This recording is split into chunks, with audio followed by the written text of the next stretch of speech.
Täna on täiesti normaalne, et saad tulla lihtsalt Ice Gameri poodi. Umbes 15 aastat tagasi ei olnud veel Ice Gameri poodi. Siis oli niimoodi, et me käisime laatadel müümas.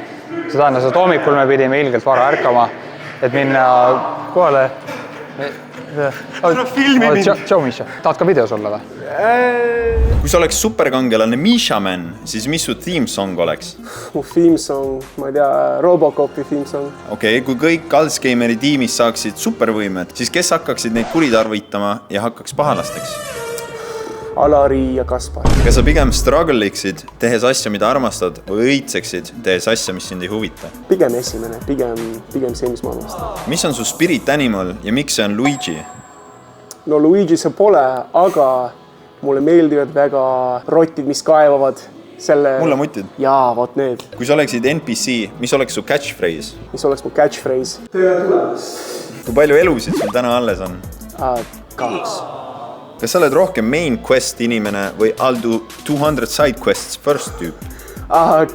Ma mängin Volvi ja kindlasti ma teen kõik enne seda, kui ma main story't. Mis levelil su sotsiaalsed oskused täna on? 3-7. Kui su elu oleks videomäng, siis mis žanr see oleks? Horror.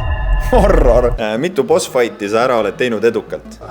Täna. Ei, üleüldse? Üldse liiga palju. Ja millal sa Ice Gameri final bossi ehk siis Alariga fightid? Varsti.